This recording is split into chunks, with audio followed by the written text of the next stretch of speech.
लांजीगढ़ पुजारी महासंघर साधारण बैठक और कर्मकर्ता चयन। कलाहांडी जिला लांजीगढ़ ब्लॉक लांजीगढ़ मां माणिकेश्वरी पुजारी महासंघ पक्षरु आज गोपीनाथपुर भैरव मंदिर प्रांगण में साधारण बैठक और कर्मकर्ता चयन कार्यक्रम अनुष्ठित हो जाइछि। सर्वप्रथम महासंघ पक्षरु कलाहांडीर इष्टदेवी मां माणिकेश्वरी फोटोचित्र में पुष्पमाल्यार्पण सहित पूजार्चना करथिले। उक्त बैठक में राज्यस्तरीय पुजारी महासंघ सभापति सीमांचल आचार्य मुख्य अतिथि भाव जोग देइथिया बेले सम्मानित अतिथि भाव सीतिकांत बाग जोग देई निज अनुभूति उपस्थापना करने सहित पुजारी महासंघ को सरकारी स्तर में पंजीकरण और सरकारी जमी अधिग्रहण सहित संजीवनी भेषक उद्यान प्रतिष्ठा करने परामर्श देते। लांजीगढ़ ब्लॉक कोण अनुकोणरू शताधिक वैद्य पुजारी और बाग जोग देते।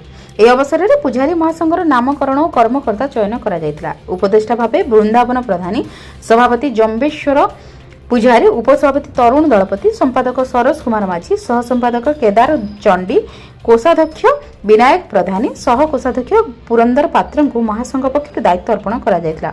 उक्त बैठक को वृंदावन प्रधानी परिचालना करिथिया बेले कंदर्प नायक, भुवनेश्वर पात्र, जगबंधु प्रधानी, रामचंद्र प्रधानी, सुनील प्रधानी, जसवंत दंडसेना, श्यामलाल प्रधानी, कौतिक साहाणी, उमा दंडसेना, बसंत दंडसेना, उपेन्द्र दंडसेना, मुकुंद बिसी, शिव प्रधानी, सनातन प्रधानी, संजय साहू, नारायण प्रधानी, मोहन प्रधानी, जमुना पाणिग्राही, सीता आचार्य समेत संघर समस्त सदस्य सहयोग करथिले।